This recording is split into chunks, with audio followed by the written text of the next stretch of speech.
नमस्कार, मैं हूं विमल सिंह। उत्तराखंड में धामी सरकार इन दिनों भर भर के दायित्व बांट रही है। जैसे पैणा का कलेव बांटा जाता है, पूरे गांव में हर किसी को कुछ न कुछ दिया जाता है, उसी तर्ज पर धामी सरकार भी अपने कार्यकर्ताओं को कुछ न कुछ दायित्व दे रही है।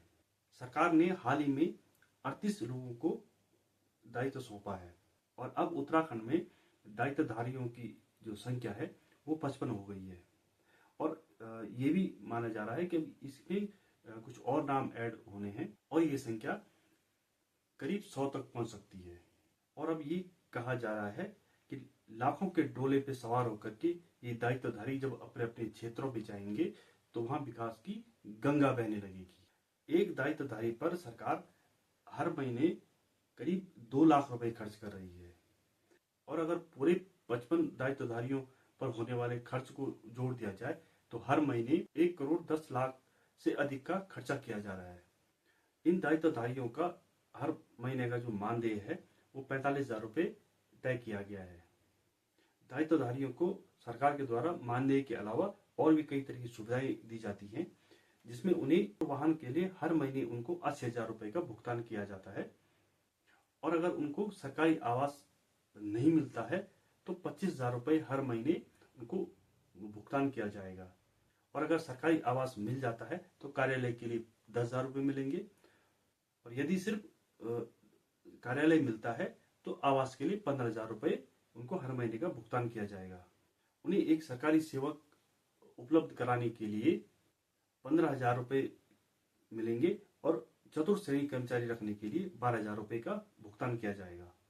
इसके अलावा अगर वो रेल से यात्रा करते हैं तो उन्हें हायर क्लास श्रेणी का एक बर्थ उनका रिजर्व रहेगा, उनको वो दिया जाएगा। और अगर वो हवाई यात्रा करते हैं तो उनको महीने में 2 बार का भुगतान सरकार करेगी। 2 बार की हवाई यात्रा वो एक महीने में सरकारी खर्चे पे कर सकते हैं। इसके अलावा वो कहीं अगर भ्रमण पे जाते हैं या दौरे पे जाते हैं तो उनको जो सरकारी गेस्ट हाउस होते हैं या सर्किट हाउस होते हैं उनमें रहने की निःशुल्क सुविधा मिलेगी। इस तरह से अगर देखें तो एक दायित्वधारी पर सरकार हर महीने 2 लाख से अधिक का खर्चा कर रही है और अभी ये माना जा रहा है कि कुछ और दायित्वधारी भी बनाए जाएंगे, जिसमें गढ़वाल मंडल विकास निगम, कुमाऊं मंडल विकास निगम, बीकेटीसी, फिल्म विकास परिषद सहित कई ऐसे निगम और परिषद हैं जहां पे दायित्व दिए जाने हैं। तो जाहिर सी बात अभी 1 या 2 सूची और आ सकती हैं और ये संख्या लगभग 100 के करीब करीब पहुंचेगी। उत्तराखंड में विधायकों की तनख्वाह सरकार पहले ही करीब 4 लाख कर चुकी है और दूसरी सुविधाएं उनको और मिलती हैं। पूर्व विधायकों की पेंशन को भी सरकार ने बढ़ाया है। तो कुल मिलाकर सरकार के द्वारा जो विधायक, मंत्री और जो ये दायित्वधारी बनाए गए हैं इन पर हर महीने करोड़ों रुपए का खर्चा किया जा रहा है।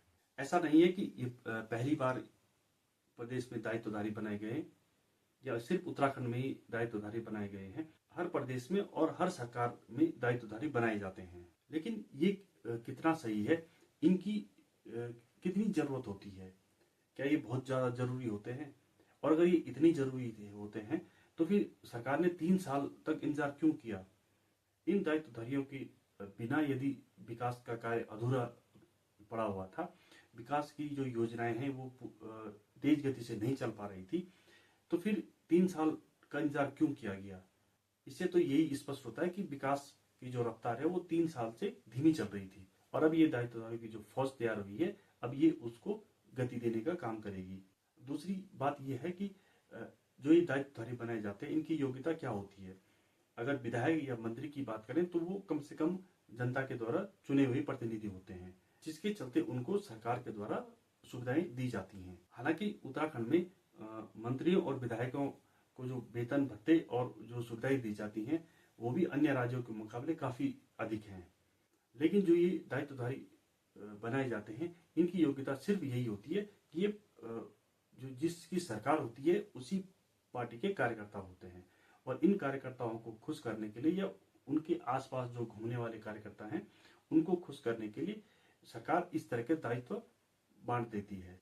दूसरे ये वो लोग भी होते हैं जो समय समय पर अलग अलग जगह पर टिकट की मांग करते हैं, दावेदारी पेश करते हैं, लेकिन उनको टिकट नहीं मिल पाता, या जिनको भविष्य के चुनाव में टिकट देने से रोकना है, उनको भी दायित्व देकर के चुप करा दिया जाता है, ताकि जो कार्यकर्ता हैं उनमें एक ऊर्जा बनी रहे, या जिस असंतोष की भावना कार्यकर्ताओं के मन में बैठी हो वो दूर हो जाए, और उन्हें भी लगे कि उनकी सरकार, उनकी पार्टी की सरकार उनके लिए भी सोच रही है।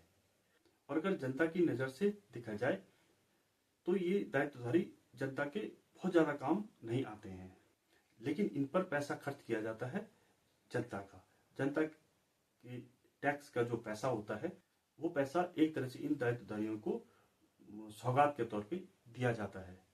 और ये तब हो रहा है जब उत्तराखंड पहले ही हजारों करोड़ के कर्ज के तले दबा हुआ है। क्या कि 2024 की रिपोर्ट की माने तो उत्तराखंड में 2022 और 23 में जो कर्ज था वो 72,800 करोड़ से अधिक का कर्ज था। इतने कर्ज के बोझ से दबे उत्तराखंड पर अनावश्यक खर्च को बढ़ा देना कितना सही है। बहरहाल सरकार इन लाल बत्तियों के डोलों को बांटती जा रही है, और अभी ये सिलसिला और चलेगा, क्योंकि सरकार को अपने पार्टी के जो कार्यकर्ता हैं उनके अंदर एक ऊर्जा भरनी है, एक जोश भरना है, क्योंकि 2027 में फिर चुनाव लड़ना है। आज के वीडियो में इतना ही। वीडियो को लाइक कीजिए, चैनल को सब्सक्राइब जरूर करना। नमस्कार।